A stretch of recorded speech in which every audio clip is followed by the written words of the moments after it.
So GreenCheck was established to connect the cannabis industry to banking, financial, and business services. We realized that there was always going to be a demand and a supply problem.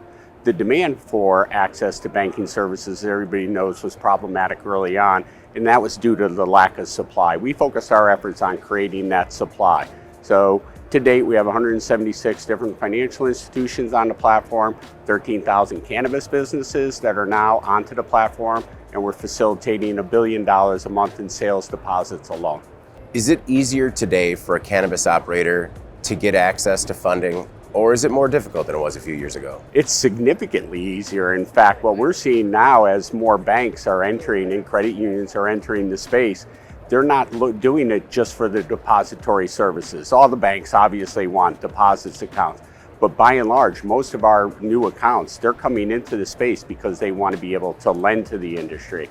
And we recently did a study with Beau Whitney, Whitney Economics, and cannabis is predicted to need $56 to $160 billion in additional capital on top of the debt cliff that everybody's staring at in 2025, over the next 5 to 8 years. Financial institutions hear numbers like that, they start to pay attention. You just look at the purchase patterns and how it's changed. Cannabis is already greater than alcohol in so many states. You see the AlBev industry entering the space. You see the next generation coming up. They're not interested in spirits. They're not interested in beer. They're looking at the THC and the varied beverages that are available to them for health and safety reasons and next day feelings, etc. So yeah, I think we're definitely going to see that. Now that's going to require a whole new set of infrastructure, a whole new set of production, a whole new set of even cultivation and growers for the biomass that's going to be needed for that. So I think we'll do it. I mean, 56 to 160, that's a hell of a spread. Let's go with the low number. 56 is a big number. Is the average cannabis operator becoming more sophisticated when it comes to the finance side of the business?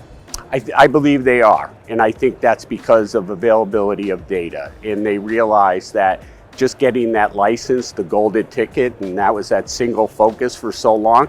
Now that they've opened, they're realizing, wait, there's a lot more to this. And so there is every aspect of variability that you would expect in terms of sophistication of first-time business operator, owner, all the way up to the large MSOs, but they still all struggle with some of the same things. And so it's that availability of knowing what to do and when to do it, tied to the financial performance. That's the key. It's not just operational, it's financial performance.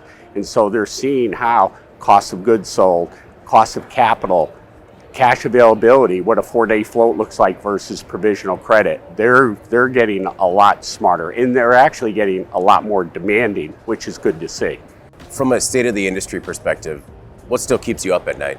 I think 2025 is going to be the term we use internally in the way we're looking at things, stabilization. And with stabilization means consolidation and rationalization. I really think that's going to be part of it. I think the cannabis industry needs it. A little stabilization in terms of certain pockets and areas, and I think people have to take that operational financial approach that you talked about and maintain that visibility as opposed to a reactive set of what's going to happen.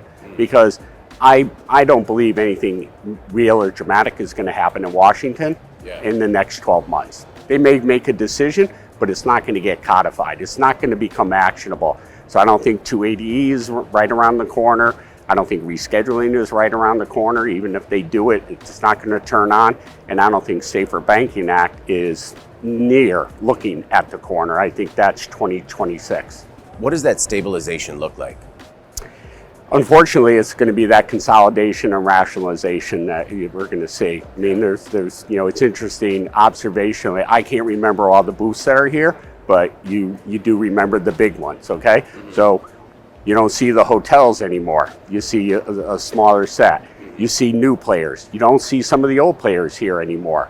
There's news all the time as to what's starting to happen in terms of different product segments, brand segments, market segments, ancillary service segments. And so that rationalization and consolidation is occurring. And that, to me, is going to lead overall more to a stabilization of the industry. Because the consumers are still out there. They're just trying to navigate their way amongst this confusion that we create in the industry. I think it's more about survivability when what people do. You know, what do people do when they have a concern? They don't start focusing outward. They become insular.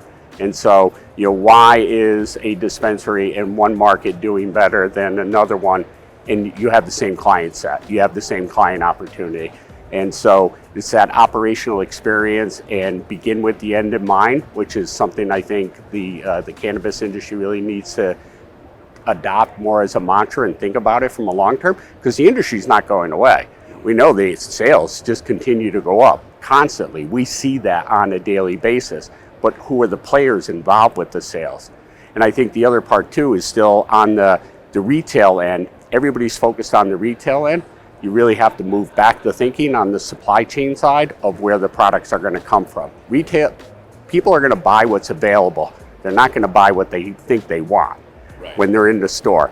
And you got to change your thinking on that and to make that shift and that connection as to how you're operating.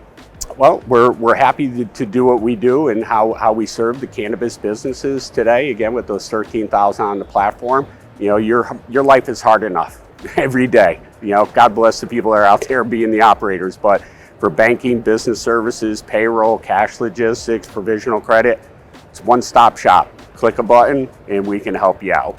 All right. Hey, thank you very much, man. Thank you. That's great. Yep.